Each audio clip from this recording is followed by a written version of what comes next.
Cognition, An Introduction to Cognitive Science by Benjamin Miss. Introduction and Methods, Part 2. Pragmatism and the Experiment. Perhaps the greatest contribution of the genius of William James was not his own idea, but his understanding of the greatness of others. The idea of pragmatism did not originate with him, but with Charles Sanders Peirce, a problematic but astonishingly original thinker. Peirce argued that our beliefs must be rooted in not just data, but in our own involvement in the world. The idea laid the foundation for hypothesis testing. It is not enough to create a theory, a deductive approach as described by rationalists. We must also test our beliefs by designing an experiment and collecting data, and using our senses to see if our beliefs are true. Collecting data is the inductive process as described by the empiricists, while making predictions about the world is the deductive process described by the rationalists. Neither of the approaches alone get us the benefit of putting deduction and induction together. We must state what we think will happen based on our existing observations about what the world looks like, and then see what does happen. The statisticians of the late 19th and 20th centuries gave us methods for assessing whether the data is convincing, and later Karl Popper proposed the concept of falsifiability. Falsifiability means that any experiment must have the chance of being wrong. A bad study is designed to give you the results you want. It can simply be a demonstration that you are right, but it is not a true experiment. For instance, snake oil salesmen would ride from town to town and sell a concoction that was mostly alcohol, and sell it to people to treat their ailments.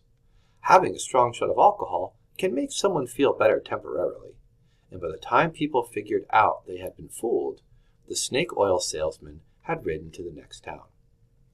Modern-day snake oil salesmen avoid the concept of falsifiability. All they are looking to do is demonstrate they are correct. Consider the magnetic bracelets that were a fad in the early 21st century. Mall kiosks would be stocked with different color, cheap plastic bracelets that had a magnet embedded in the plastic.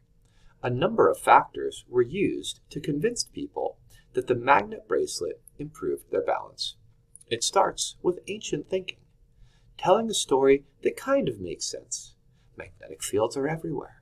Our brain produces magnetic fields. Our blood has magnetic properties in hemoglobin. Maybe a magnet would help with balance. It's a great story, but it falls apart under scrutiny. Let's design an experiment. I'll create two identical bracelets, one with a real magnet and one with a fake magnet. The bracelets look exactly the same. The term for this part of the experiment is the independent variable, or IV. This is what is manipulated or changed in the experiment between groups. The experimental group gets the magnetic bracelet, and the control group gets the fake magnetic bracelet. Then, people are asked to perform a task. We measure their balance. This measure of balance is the dependent variable, or dV. The dV is what is measured and provides the outcome in the experiment. We then compare performance between people wearing the real magnetic bracelet and people wearing the fake magnetic bracelet. What do you think would happen? The placebo effect tells us that if we believe something will help us, it will. Those with a fake magnetic bracelet might perform better when they put the bracelet on because people think they'll perform better. The snake oil salesman told a good story and uses techniques to make us think our balance has improved. Our beliefs can influence our reality, another error in cognition. This creates the confirmation bias, which means we have found evidence that we are right.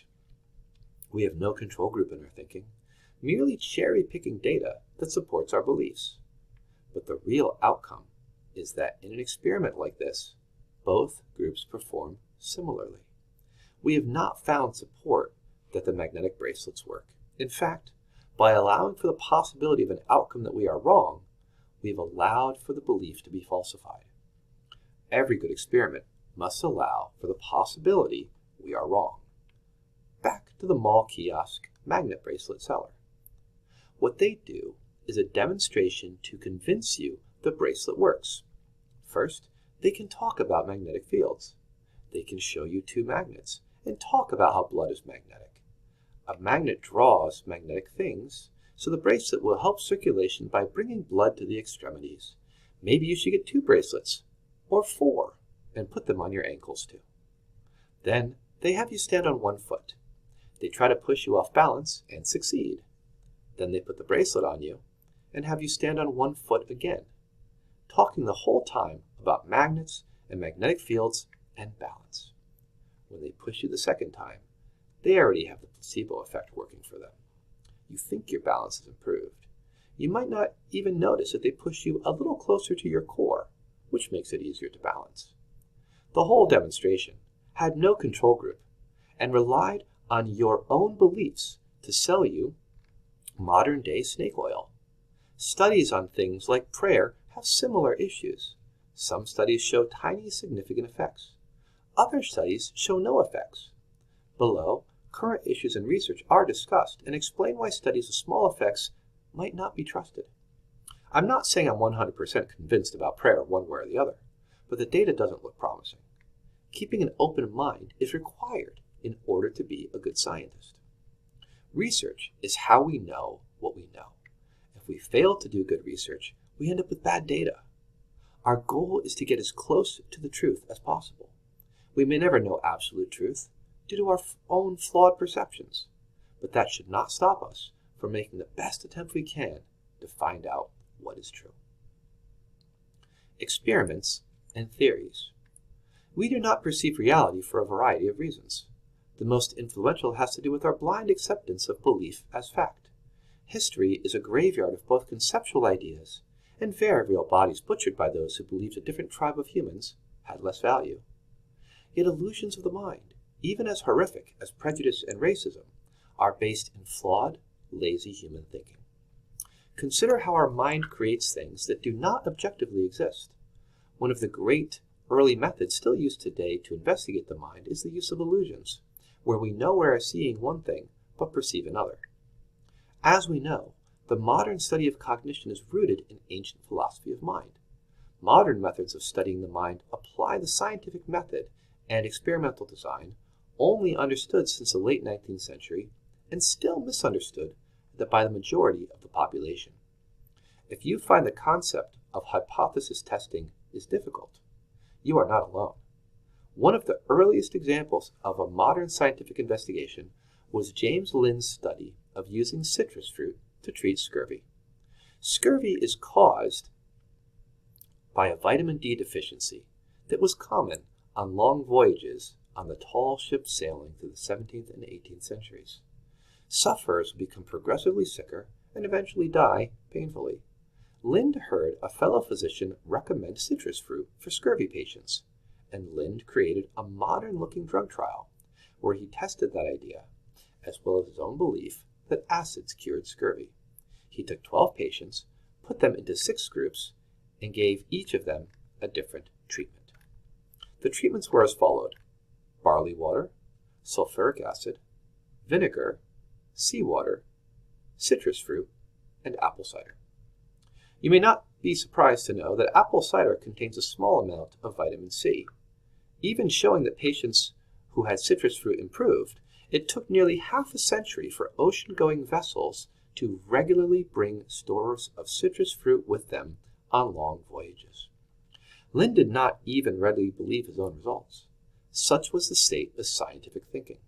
The medical establishment was still using the nearly 2,000-year-old text of Hippocrates and other thinkers from centuries before to try to understand the world.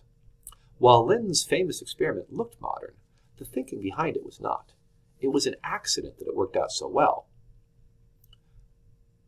but it had all the components of a modern experiment. The reason that even Lind didn't accept his results was that he was still trying to fit the data to his own beliefs, rather than accepting the results for what they were. Why is it so hard to believe our senses? The blind acceptance of the established belief system is the reason belief and an Earth-centric universe lasted so long. Astronomers had to create complex systems in order to explain the way the sun and planets moved in relation to a stationary Earth, and in doing so came up with the concept that the speeds of heavenly bodies varied depending on how far they were from the Earth. This baffling, complex Ptolemaic system was rooted in the idea that the Earth was the center of the universe. For instance, in order for the observations of the planets to make sense with an Earth-centric universe, they would have to regularly make temporary changes in direction. Instead of taking the data and trying different systems to see what worked, these thinkers started with their conclusion and fit the data to their beliefs. Imagine the complexity of such a universe. Once astronomers put the sun at the center of the solar system, the observations made sense. Good science takes the data and creates theories that best describe the data. A good theory will explain the world around us and explain what we observe. Bad science starts with a theory and then attempts to make our observations of the world fit those beliefs. The word theory is charged and is often used to mean a variety of things. Certainly you've heard someone dismiss something by saying, "It's just a theory." A theory is an explanation. You can find many theories for something. The less you know about something, the more theories are possible. If you lived 3,000 years ago and lacked the knowledge of modern astronomy, you might develop a theory that the Earth was the center of the universe and the sun is driven across the sky each day by a god in a chariot. The more we know, the fewer possible theories there are to explain that knowledge. A scientific theory is generally the best and most accepted explanation for something. We create theories all the time. Yet how many of our theories are based on bad data or are based on assumptions about the world that turn out to be flawed? Consider the flawed field of scientific racism that attempts to use anthropology and psychology to demonstrate the relative superiority and inferiority of different races. Race is already a poorly defined concept, and those that investigate this area begin with a racist theory and then focus only on data that they believe support their hideous ideas. Current issues in research. How do we know if research produced a real effect or if there were shenanigans? A replicability crisis in some areas in modern psychology is leading many researchers to search for reasons. Replicability is a requirement of research and yet had been widely ignored for a long time. Replicability crisis means that researchers have done studies, written papers, and sometimes books about their findings, might have received media attention about some aspect of psychology, and yet no one can seem to find the same results. Replicability means that if I do research and I find an effect, you should be able to take my same or similar materials and do my same project and find similar results. If we do not find similar results, then we need to take a deeper look at whether the effect is real. There are two major ethical problems that have led to the replicability crisis: the file drawer problem and p-hacking. The file drawer problem refers to the problem of publication. As many academic institutions, if a faculty member wants to remain employed, get tenure, and get raises, they must perform research that is published in scientific journals. This long and arduous process is taxing, and yet journals are biased. If you want to get published, however, you better find something. One study showed that 88% of studies had significant results. This means that studies with a significant result, even if the results are barely significant, are more likely to be studied. The file drawer problem suggests that those studies that are not significant are simply stuck in a file drawer and no one sees the results. The researchers can then do the study again and perhaps find marginally significant results. P-hacking refers to a more problematic practice, looking for results before the data has been collected and then collecting more data until they find a significant result. Good research requires planning and consideration and knowing how much data to collect before actually collecting data. The idea is the researcher is hacking the p-value, which is the marker of whether an effect is significant. The problem is that once something is found to be statistically significant, we tend to accept it as true.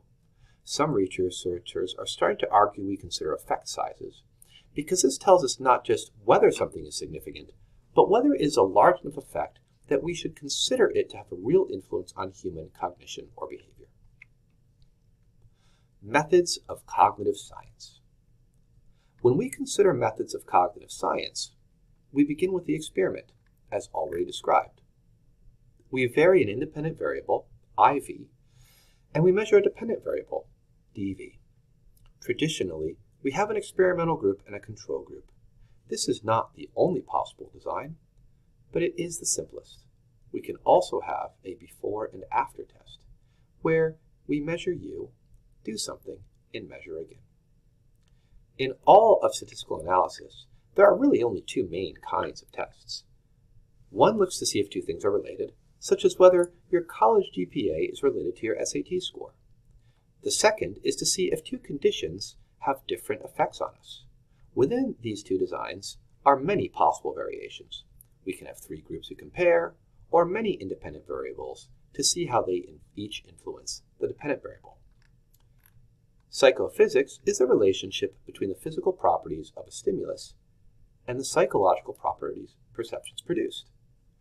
Aspects of visual and auditory sensation can be broken down to component parts, and then changes in perception are measured. A lot of what we know is by looking at people's responses to ambiguous stimuli and reaction times. The Ebbinghaus solution is another example of an attempt to use illusion to determine cognitive processes. For instance, we know the central circles are the same size, but even knowing that fact, we still perceive the central circle on the right as larger than the central circle on the left. Visual illusions will be discussed further in the chapter on sensation and perception. Kahneman and Tversky created an entirely new way of studying economics by applying psychology and upended the standard economic model of the time that assumed people are rational. Kahneman and Tversky understand that people make irrational decisions, and so they created a series of experiments that gave us a better understanding of financial behavior and earned a Nobel Prize in economics. Neuroscience methods include attempting to explain what David Chalmers called the easy problem of consciousness, which is literally what the brain is doing when you're having an experience. The study of the brain in relation to the mind will be explored more in the chapter on neuroscience. An important note on behaviorism. While behaviorism is often not included in cognition studies, no student who studies any kind of psychology should misunderstand reinforcement and punishment. The behaviorists may have fallen out of fashion, but modern techniques discussed in this text, especially relating to artificial intelligence and machine learning, are in many ways a modern application of behaviorism. The behaviorists were primarily concerned with learning and observed that in addition to Pavlovian classical conditioning, the primary mode of learning for an organism is operant conditioning. Operant conditioning is about the consequences of a behavior that may increase or decrease that behavior in the future. If you touch a hot stove and get burned, you are less likely to touch a hot stove in the future. Unless you are a masochist and like pain, what counts as reinforcement and punishment depends on the individual. If you study hard and earn an A, you are probably more likely to study hard in the future. The four components of operant conditioning are required knowledge for any psychology student, and students and even teachers get mixed up between two components of operant conditioning, which are negative reinforcement and positive punishment. The terms are problematic, and it is likely the confusion comes from the fact that negative sounds bad and positive sounds good. However, in operant conditioning, negative means taking away, and positive means adding. Reinforcement means increasing behavior, and punishment means decreasing behavior. How can taking something away increase your behavior? It works if that thing was taken away is something you don't want. Here are the four components of operant conditioning, with examples relating to a parent wanting to encourage a child to get better grades. Positive reinforcement, giving you something you want. For instance, if your parents told you if you get straight A's, they'll give you a car, they are reinforcing your academic behavior by giving you something you want. Negative reinforcement, taking away something you don't want. An example of this would be if you are expected to do the dishes every night and you hate doing the dishes. Your parents tell you that you don't have to do the dishes because you got straight A's. They reinforced your behavior because it took away something you don't want. Positive punishment, giving you something you don't want. Let's say you got poor grades and your parents want you to get better grades. They might tell you that you have to meet with a tutor every day after school. They gave you something you don't want to decrease whatever behaviors contributed to the bad grades. Negative punishment, taking away something you want. The example for positive punishment could fit here too, because they took away some of your free time, which was something you want, in order to decrease whatever behaviors contributed to the bad grades. As seen with both positive and negative punishment, consequences can relate to multiple aspects of conditioning. Addiction is an example of this too. The high of taking a drug provides a reinforcement, but the withdrawal of not having the drug provides a punishment. When the person takes the drug and removes the withdrawal, this provides additional negative reinforcement. Humans respond strongly to reinforcement and punishment, which means the basic tenets of behaviorism cannot be ignored in the study of cognition. When we consider learning in both humans and in artificial neural networks, we must consider how reinforcement and punishment